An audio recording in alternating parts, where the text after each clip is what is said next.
Pourquoi avoir caressé l'idée tout au début de participer à une télé-réalité? Qu'est-ce qui vous a fait passer de vos études de droit à Secret Story?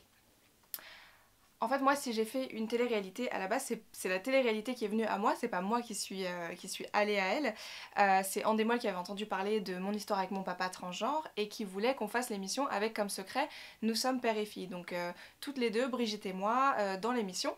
Et en fait, on les a rencontrés. À la base, c'était juste pour discuter. Finalement, c'est devenu un casting un peu déguisé où, une fois qu'on était dans les locaux d'Andemol, on nous a dit: ah ben tiens, tant que vous êtes là, on va vous faire passer la visite médicale ou on va vous faire un essai vidéo, etc. Donc, c'était très bizarre la façon dont ça s'est passé. C'est tout un processus que je raconte de persuasion, c'est un peu la technique du pied dans la porte en fait, c'est-à-dire qu'on vous dit venez pour un café, puis finalement on se retrouve à faire Secret Story. Je sais que ça paraît fou, mais vraiment quand je prends le temps de l'expliquer, on le comprend. Je peux pas le faire là parce que ça prend trop longtemps, mais je l'ai expliqué dans le livre. Et du coup, Andemol nous a dit que voilà, ce serait une bonne occasion de parler de la communauté transgenre, de faire passer un message de tolérance, que moi je pourrais parler voilà, de mon papa et dire que j'étais fière de lui, puisque mon père est gender fluide, donc il a une double identité, masculine et féminine, et il ne veut pas choisir entre le masculin et le féminin, donc je dis aussi bien il ou elle, selon si je parle de mon papa ou de Brigitte, qui est aussi mon papa. Mais du coup, oui, ils nous ont dit, voilà, ce sera une opportunité de parler de ton père et tout, et moi je me suis dit, ok, c'est vrai que TF1 en access prime time, et en prime time, c'est une bonne plateforme pour parler de ça, donc j'y ai été pour parler de mon papa. Après, il s'est passé plein de choses qui ont fait qu'il y a des trucs qui n'étaient pas du tout prévus qui se sont passés, mais oui, à la base, c'était pour mon papa, et de toute façon, avant ça, j'avais décidé de me réorienter en journalisme, donc c'était la période de transition entre la fin des études de droit et le journalisme, et ça m'aura fait une première expérience des médias, voilà, qui a été un peu freestyle, mais qui a existé. Alors, vous semblez dire que la cause LGBT que vous souhaitiez défendre à travers cette émission n'était pas un objectif pour la production. Alors c'est sûr qu'une fois que j'étais dans Secret Story, je me suis rendu compte que la cause LGBT, le message de tolérance, de paix et d'amour qu'on m'avait promis, c'était pas du tout la priorité de la production, puisque en fait la production finalement, une fois qu'on était dans le jeu, ne cherchait que à nous faire soit nous mettre en couple entre candidats, soit à nous faire nous disputer, et que tout était fait pour ça. Enfin vraiment les conditions de vie dans la maison sont organisées pour créer des tensions, pour qu'on soit à cran, pour qu'on soit nerveux, pour qu'on vraiment se clash dès que possible les uns les autres. Je parle de toutes ces conditions-là dans le livre. Moi, on m'a convoqué à un moment donné pour me dire que j'étais pas assez agressive, que je faisais pas assez de clash avec les autres candidats. Et le producteur me disait ça, je lui disais, mais je suis pas là pour ça en fait, je suis venue pour parler de mon papa et je vais pas non plus m'inventer une vie et inventer des histoires qui n'existent pas, et je vais pas insulter des gens non plus simplement pour faire des images je sais pas, de clash à la télévision, etc.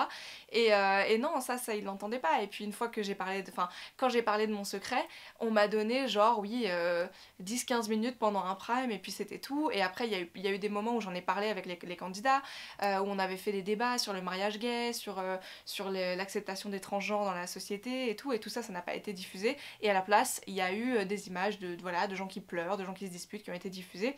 Et ça, j'ai jamais compris pourquoi avoir choisi des moments où, voilà, où on pleure, où on se dispute. Bon, on a compris, oui, parfois on pleure et on se dispute, mais c'est pas que ça la vie dans la maison, et pourtant c'est comme si on voyait que ça après à la télé, ce qui est dommage. Et j'en ai parlé au producteur, je lui ai dit, mais pourquoi t'as montré ces images-là alors que t'avais plein d'autres choses, que nous on a créé plein d'autres moments dans la maison, pourquoi t'as choisi ces moments-là pour rester dans les quotidiennes, alors que t'aurais pu montrer des choses qui auraient peut-être été plus bénéfiques je sais pas, aux spectateurs quoi en général. Et là il m'a dit, ah non non, mais tu sais Morgane, la ménagère de moins de 50 ans, tout ce qui l'intéresse c'est des couples, des clashs et du trash. Le reste ça l'intéresse pas. Donc vos discussions philosophiques c'est peut-être très bien pour vous, mais moi ça m'intéresse pas, c'est pas comme ça que je fais une émission quoi.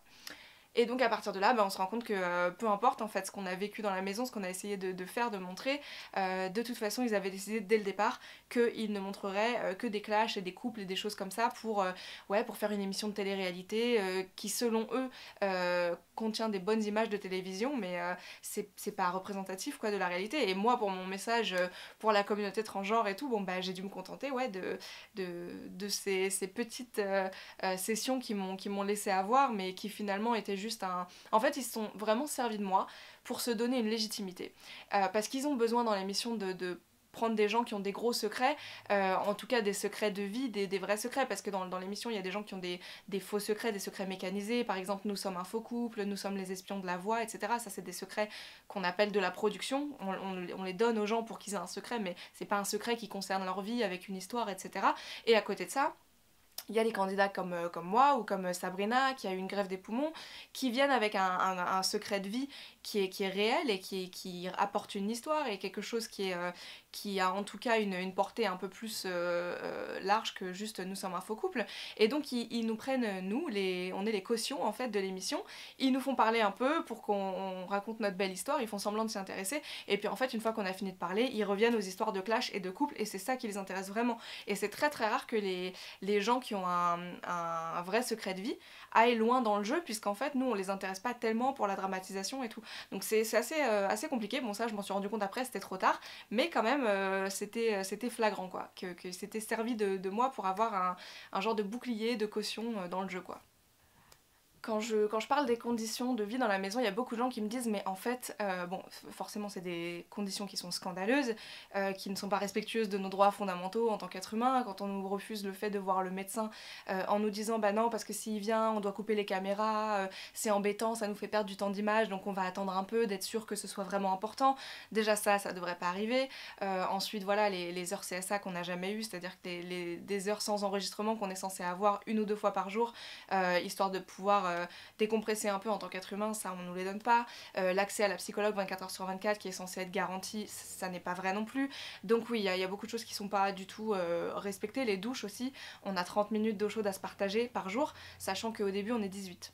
On est 18 et on a 2 pommeaux de douche collectifs, donc il faut qu'on se mette tous sous les pommeaux en même temps. Comment on fait pour que 18 personnes se douchent en 30 minutes ? C'est impossible. Et donc pourquoi les gens n'essaient pas de quitter l'émission? Mais si, ils essayent. Il y en a plein qui disent qu'ils veulent partir, qui font leur valise. À ce moment-là, la production intervient et puis de toute façon, il n'y a pas de porte ouverte vers la sortie, il n'y a que des portes fermées. Donc si on veut sortir, il faut qu'on aille demander au confessionnal. Et à ce moment-là, bah, on fait un travail psychologique sur nous où voilà, on nous dit déjà qu'on a signé un contrat, que ça va nous coûter de l'argent si on veut partir, parce que si on part plus tôt du programme, on va devoir rembourser le préjudice qu'on fait subir au programme en quittant le jeu plus tôt, puisqu'on va leur faire perdre des recettes publicitaires, etc. Ensuite, on nous parle de nos familles, on nous dit voilà, qu'on peut pas partir, qu'on va décevoir nos familles. Ensuite, on nous dit qu'on a de la chance, qu'il faut qu'on se rende compte quand même qu'il y a des milliers de jeunes qui voudraient être à notre place et que c'est vraiment ingrat et peut-être suicidaire de vouloir partir. Qu'est-ce qu'on va devenir après, quoi, si on part comme ça? Enfin, voilà, il y a un processus psychologique qui entre en jeu qui fait que c'est compliqué de partir et il y a aussi le fait que on est tellement parfois dans le jeu qu'on se rend pas compte en fait, on n'a pas le recul qu'il faut pour se dire mais là ça va trop loin en fait, parce que c'est pas tout d'un coup, c'est petit à petit et puis la production fait toujours semblant de pas avoir fait exprès quand on s'énerve et tout. Moi à un moment donné pendant ouais, un mois je demandais mes médicaments anti-allergie parce qu'on me les avait enlevés de mes valises et qu'on m'avait promis que je les aurais et je les avais pas et je demandais si je pouvais avoir mes médicaments et à chaque fois que j'y allais au confessionnal on me disait ah bon mais on va faire une note, on va revenir vers toi. Puis après j'y suis retournée en me disant mais j'ai toujours pas mes médicaments et là j'avais une autre personne qui me parlait parce qu'on les voit jamais non plus, ils sont toujours derrière les miroirs sans teint. J'ai une autre personne qui me parle et qui me dit ah bon mais on n'a pas vu la note, on va s'en occuper, j'attends encore une semaine, ensuite j'y retourne, ah non mais il n'y a jamais eu de note, on nous a jamais dit, on savait pas, on va s'en occuper.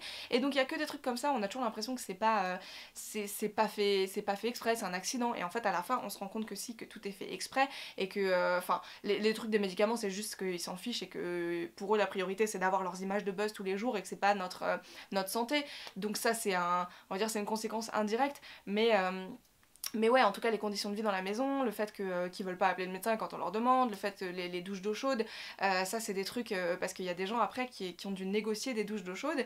Quand la production voulait leur faire des choses et que ces gens-là voulaient pas forcément faire les mises en scène qu'on leur demandait de faire, la production a négocié avec les candidats, bah, si vous faites ça, on vous laissera prendre des douches d'eau chaude plus souvent. Donc ça devient un outil de négociation et c'est là que qu'on se rend compte en fait que ils savent ce qu'ils font. Ils savent ce qu'ils font et c'est fait exprès pour pouvoir après négocier des douches d'eau chaude et tout pour avoir un pouvoir sur nous. Enfin bref, c'est hyper malsain.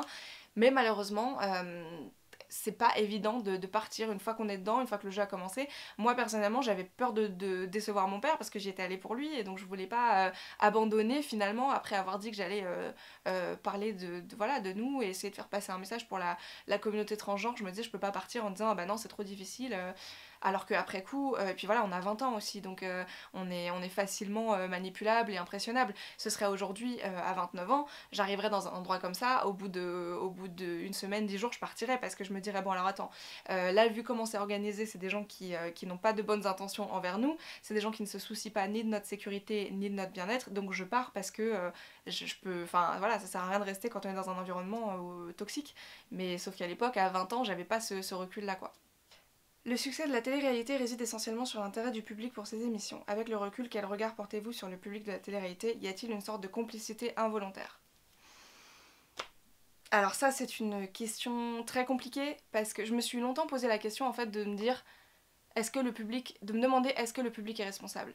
Parce que quand je suis sortie de l'émission et que parfois je parlais avec des gens et qu'on me disait ouais mais c'est vrai que nous on aime bien les clashs et c'est ça qu'on veut et c'est pour ça qu'on regarde et tout, je me sentais un peu mal parce que je me disais bah ouais mais du coup vous regardez des gens se clasher et tout mais est-ce que vous vous rendez compte que derrière il y a peut-être des sentiments humains et des gens qui sont humiliés après par ces choses là. Alors on va nous dire oui mais dans ce cas là ne faites pas une télé-réalité et tout, sauf que moi j'ai pas de problème avec le fait d'avoir fait une télé-réalité, avec le fait que parfois on s'affiche un peu à la télévision et tout, ça oui on le sait quand on participe au programme. En revanche tout ce qu'il y a derrière on ne le sait pas et c'est pour ça que j'en parle. En fait pour moi le public n'est pas il n'est pas complice sciemment. Enfin, je veux dire, personne ne sait les conditions de vie qu'il y a derrière dans les coulisses et dont je parle dans le livre. Personne ne connaît cette face-là qui est vraiment hyper glauque de la télé-réalité. Les gens, ils se basent sur ce qu'ils voient. Donc, s'ils se disent, ouais, bon, bah, les candidats, ils vivent bien, voilà, ils nous voient, on est sur des canapés, parfois on a l'air de pas faire grand-chose, etc. C'est aussi parce qu'on peut pas, parce qu'on nous donne pas accès ni à Internet, ni à de la lecture, ni à des films.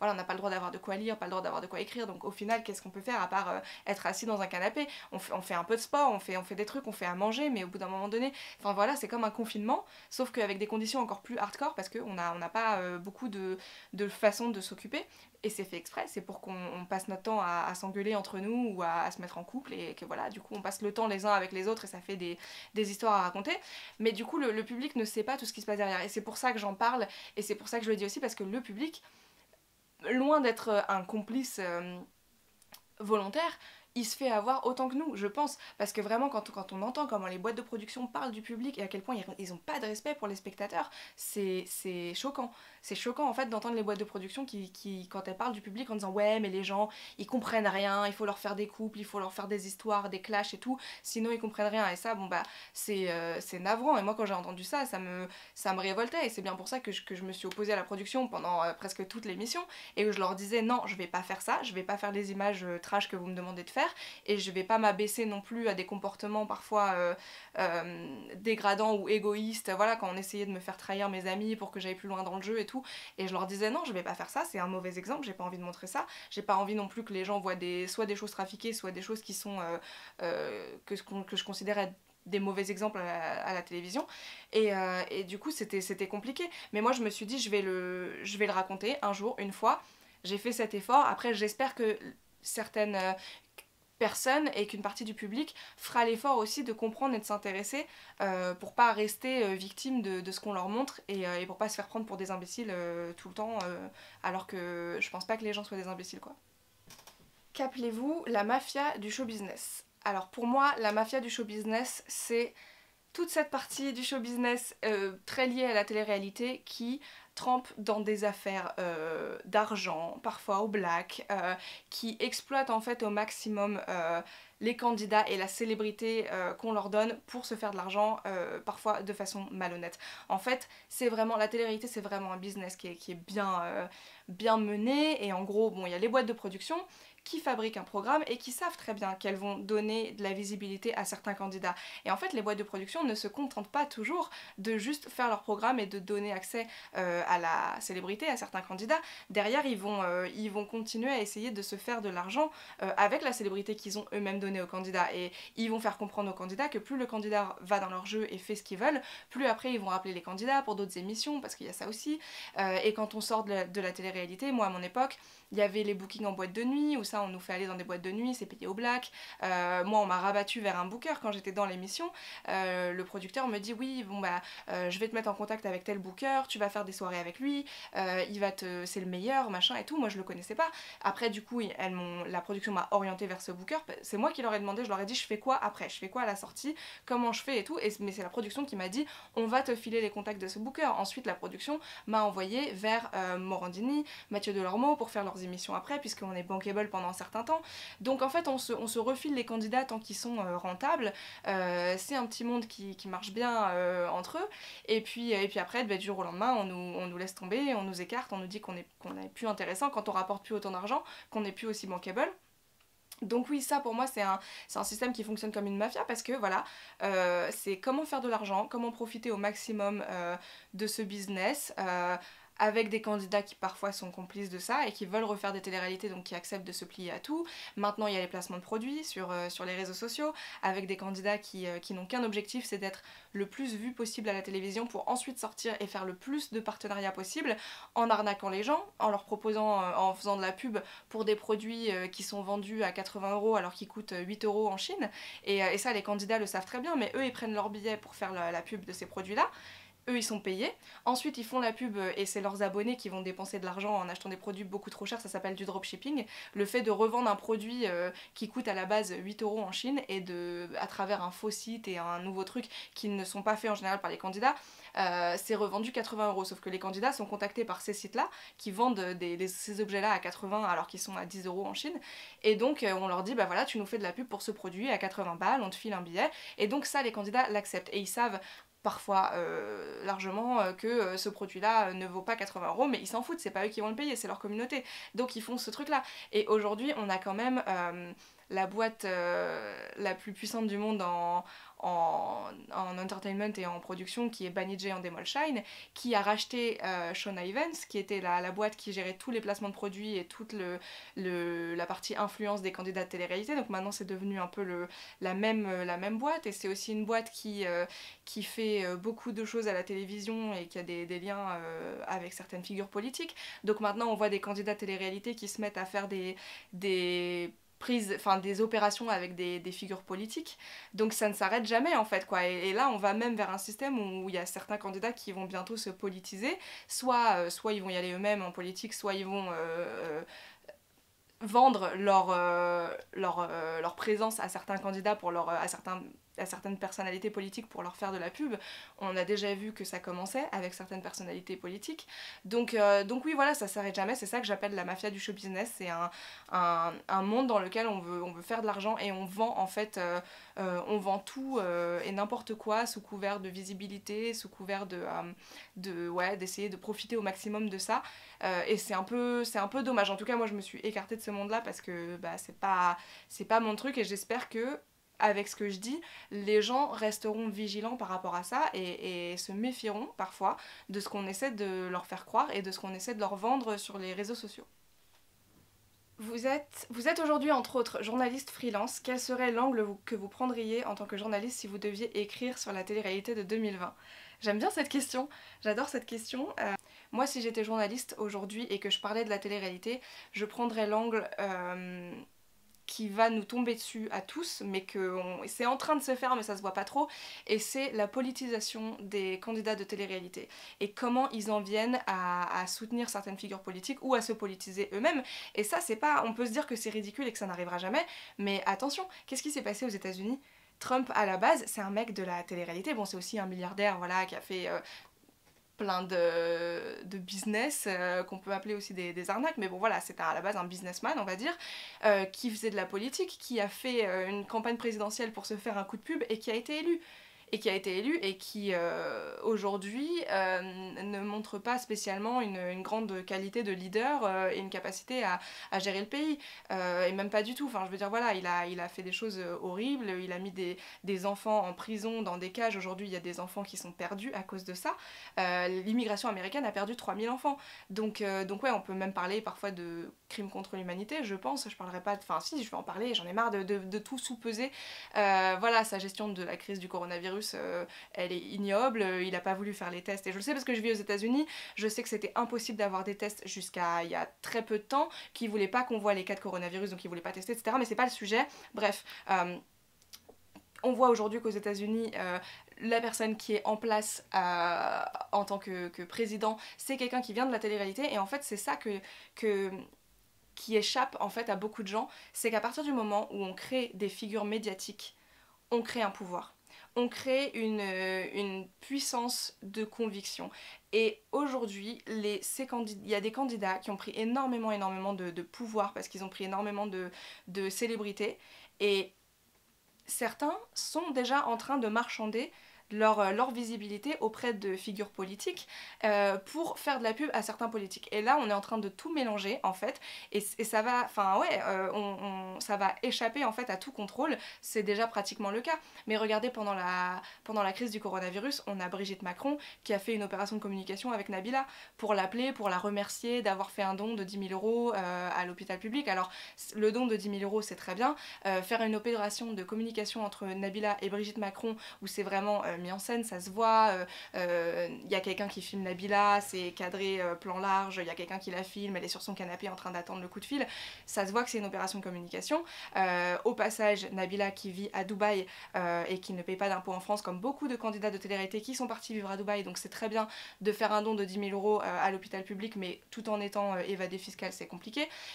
Donc oui, voilà, on a des opérations qui commencent à se faire. Ça n'a pas été la seule opération que Brigitte Macron a fait avec une candidate de télé-réalité, donc on voit déjà que ça se met en place, et malheureusement c'est presque déjà trop tard pour que ça s'arrête. Et donc moi, si je faisais un article là-dessus, ouais, je voudrais étudier ça pour montrer qu'en fait on peut plus juste dire ah oui, la télé-réalité c'est un truc pour les idiots et c'est médiocre et on s'en occupe pas et tout, parce que il y a une puissance qui émane de ça, qui vient de la visibilité médiatique, qui vient du fait aussi que les boîtes de production à la base ne sont pas très honnêtes, elles veulent faire leurs émissions, etc. Elles sont habituées à mentir, à faire n'importe quoi, enfin tout ce qu'elles ont besoin de faire pour avoir leur programme et pour faire le plus de buzz possible. Ensuite, ça entraîne certains candidats qui du coup voient comment les productions marchent et qui veulent faire partie de ce business-là, et après c'est fini, c'est l'escalade. Et après c'est que des gens qui veulent faire le plus de profit possible, et la prochaine étape, après les partenariats, réseaux sociaux et tout, ça va être... political endorsement, je sais pas le dire en français, ça va être l'approbation politique de certains politiciens par des candidats pour toujours monnayer cette visibilité, et voire même des candidats qui vont se présenter eux-mêmes. Ce qui... je sais pas en fait, enfin, c'est presque déjà en train d'arriver, je sais pas, c'est peut-être déjà trop tard, je sais pas. Quel est votre regard sur l'évolution de la télé-réalité depuis votre participation et aujourd'hui ? Mon regard sur l'évolution de la télé-réalité entre le moment où j'ai participé et maintenant, bah, c'est que ça s'accélère en fait en termes de corruption, et c'est malheureux, mais moi en fait j'ai fait partie d'une des dernières générations où on faisait encore de la télé-réalité de façon spontanée, où voilà, on allait dans l'émission. On va pas mentir, tout le monde espère après faire une carrière en télé, ou peut-être que ça lui donnera accès à d'autres projets artistiques, soit dans le cinéma, soit dans la musique, etc. On en a tous cette envie, enfin pour la plupart, que ça mène à quelque chose d'autre en termes de visibilité. Il y en a qui sont prêts à tout pour ça, malheureusement, mais ouais, j'étais une des dernières générations où c'était encore spontané. Ensuite, ça s'est vraiment professionnalisé. Maintenant, tout le monde veut faire plein de télé-réalité, les gens veulent faire carrière dans la télé-réalité. Les candidats qui arrivent aujourd'hui connaissent le business, ils ont un plan de carrière, et c'est voilà, on fait une émission, ensuite on en refait une autre, on fait les Anges, on refait les Marseillais, on refait les Anges, on fait tout ce qu'on peut, et ensuite on gagne un max d'abonnés sur les réseaux sociaux, et ensuite on fait plein de partenariats, et on se fait plein d'argent comme ça. Et c'est devenu vraiment un truc uniquement basé sur l'argent. avec aussi des dérives dont je parlais un peu plus tôt, par rapport au fait que, à mon avis, quand on aura épuisé les filières de partenariat, de placement de produits sur les réseaux sociaux, ça va être un autre aspect de la télé-réalité qui va naître avec des candidats qui vont vendre leur visibilité au plus offrant et parfois à des figures politiques. Je suis pratiquement sûre qu'en 2022, on va avoir des candidats de télé-réalité qui vont soutenir des personnalités politiques. On verra, peut-être que je me trompe, mais je sens que ça va se passer comme ça. Vu en plus comment ça s'est passé aux États-Unis, ça leur donne des idées, donc ça va se passer comme ça. La télé-réalité a-t-elle perdu de l'impact et si oui, pourquoi? Alors, la télé-réalité, elle a perdu son impact. En tout cas, elle s'est plus diffusée sur TF1. Maintenant, c'est diffusé sur des chaînes, on va dire, avec moins d'audience, avec des. Ça fait moins d'audience qu'avant, mais je dirais pas pour autant qu'elle a perdu de l'impact parce que c'est toujours un instrument assez puissant auprès des jeunes. Et les adultes aujourd'hui se sont lassés, les émissions de toute façon sont lassantes et c'est par nature une émission ça dure maximum entre 10 et 15 ans, puis après ils sont obligés de l'arrêter, puis ils en font une autre, et puis la nouveauté fait que les gens re-regardent. Mais oui, en tout cas, la télé-réalité, la grande époque de la télé-réalité, elle est finie entre guillemets, mais jusqu'à la prochaine émission. Vous allez voir que le prochain concept qu'on nous sortira, que ce soit un jeu d'aventure ou une télé-réalité d'enfermement ou un concours de talent, ce sera un nouveau concept, il y aura un nouveau truc et d'un seul coup tout le monde va re-regarder encore parce que ce sera nouveau. Mais en soi, c'est aussi en train de la télé-réalité est en train d'être victime de ses propres défauts, c'est-à-dire qu'à force d'avoir des candidats qui ne sont là que pour l'argent pour certains et qui cherchent à profiter au maximum de leur audience, de leurs abonnés en essayant de leur fourguer tout ce qu'ils peuvent en termes de placement de produits et tout, les gens sont en train d'être dégoûtés. Mais malheureusement, pour les jeunes, c'est difficile d'avoir ce recul-là et de comprendre que ces gens qu'on voit à la télé, qui ont l'air beaux et riches et qui ont l'air de bien vivre leur vie dans des lieux paradisiaques, etc., c'est difficile pour les jeunes de comprendre que c'est peut-être pas la vraie vie, que c'est pas comme ça qu'on réussit, en tout cas, que c'est pas en se contentant parfois de trahir et mentir et de faire plein de choses, parce que c'est ça, la télé-réalité, on va te dire si t'es normal et si t'es heureux, ça nous intéresse pas, on veut du scandale, on veut du buzz, donc on veut des clashs et on veut aussi les couples, il faut qu'ils se trompent, il faut qu'il y en ait un qui mente, il faut que ceci, cela, pour faire une rupture, ensuite ils se remettent en couple avec d'autres personnes. Mais à ce moment-là, c'est plus la réalité. Et ce qui est dérangeant, c'est que dans le nom même de ces émissions, on parle de télé-réalité. Et le soleil est en train de sortir, mais je m'en fous, je finis ma réponse, j'essaye. Mais oui, du coup, malheureusement, il faut que les jeunes sachent que ce n'est pas la réalité, mais c'est présenté comme une forme de réalité. Du coup, dernière question, quel impact ces émissions peuvent-elles avoir sur les jeunes ados? Le problème pour les jeunes ados, c'est que ils n'ont pas le recul nécessaire pour comprendre que ce qu'ils voient à la télé, ce n'est pas la réalité. Et donc la télé-réalité aujourd'hui, ça véhicule des stéréotypes énormes, avec toujours les mêmes personnalités, les mêmes histoires, les mêmes images, une vision du couple qui est triste, hein, parce que si on vivait tous avec des couples comme dans la télé-réalité, ça serait que des histoires de tromperie, de coucherie, de mensonges, et mon ex et ceci, et on se met avec un tel, et ensuite on le trompe, ou alors on rompt du jour au lendemain, ensuite on va se mettre avec une autre personne 2 semaines après, au nez et à la barbe de l'autre, sous ses yeux on fait ça. Moi dans la vraie vie je veux pas des relations comme ça. Et pareil pour les placements de produits, les pubs qui sont faites sur les réseaux sociaux, parfois moi je sais qu'il y a un public très jeune qui suit les candidats sur les réseaux sociaux et qu'on leur montre, on fait des pubs pour des trucs qui sont dangereux, parfois des produits de régime qui sont hyper dangereux pour la santé, et on leur fait des pubs pour ça, et derrière il y a des petites nanas de 13 piges qui prennent des brûle-graisses et tout, des trucs qui sont même pas forcément autorisés en France, et qui prennent ça. Donc oui, l'impact il est vraiment réel et dangereux, parce que les jeunes ils ont pas le recul nécessaire pour comprendre que déjà ce qu'ils voient dans les émissions de télé-réalité c'est pas la vraie vie, et ça les candidats seront les premiers à le dire, que c'est pas la vraie vie, que c'est une émission, etc. Mais c'est présenté comme la réalité, donc c'est problématique. Et ensuite, les jeunes n'ont pas non plus le recul nécessaire pour faire la différence entre une pub, un placement de produit, où un candidat va dire ce qu'il a besoin de dire pour gagner de l'argent, et un vrai avis honnête sur une expérience ou un produit, etc. Donc ouais, c'est assez problématique. Et moi, je pense qu'il faudrait que ces émissions, elles soient interdites soit au moins de 12 ans, soit au moins de 16 ans, mais en fait c'est à la télé, parfois c'est violent, parfois ça véhicule aussi des images de harcèlement moral, il n'y a pas une télé-réalité dans laquelle il n'y a pas des gens qui s'insultent et qui s'en prennent plein la gueule de temps en temps, et je suis bien placée pour le savoir parce que quand j'étais dans Secret Story, à un moment donné, j'ai été victime de harcèlement, je dis pas que je suis la seule, il y a eu d'autres candidats qui ont été victimes de harcèlement, mais voilà, ça propage des comportements et des valeurs qui sont nuisibles et en tout cas que moi je voudrais pas que mes enfants voient ça. Et je sais très bien qu'il y a des gens qui vont dire mais c'est l'hôpital qui se fout de la charité, elle était dans une émission et tout, mais justement, moi quand j'étais dans l'émission, je me suis battue pour ça, pour pas m'abaisser à un certain niveau, pour pas donner à la production certaines images de clash qu'elle voulait avoir et ça m'a coûté puisque j'ai été sanctionnée plein de fois dans le jeu, je me prenais que des crasses, que le téléphone rouge m'appelait en me disant ah t'es nominé d'office et tout, ça je savais très bien que c'était pour me punir entre guillemets que du fait que je voulais pas faire ce qu'on me demandait de faire. Mais oui, moi je me suis battue pour ça. Maintenant, tous les candidats se battent pas pour ça. Et il y en a qui se disent, bon bah écoute, je suis là, je prends l'argent, je me fais un max de pognon. Et puis voilà. Et donc pour les jeunes qui regardent, c'est quand même embêtant. Parce que je le sais aussi pour l'avoir vécu en tant que candidate. Je vois très bien que le public de la télé-réalité, il est quand même assez jeune. C'est pas un public adulte. C'est un public très jeune qui est très influençable. Et donc c'est dangereux pour cette population-là d'être exposée à ces programmes-là, quoi.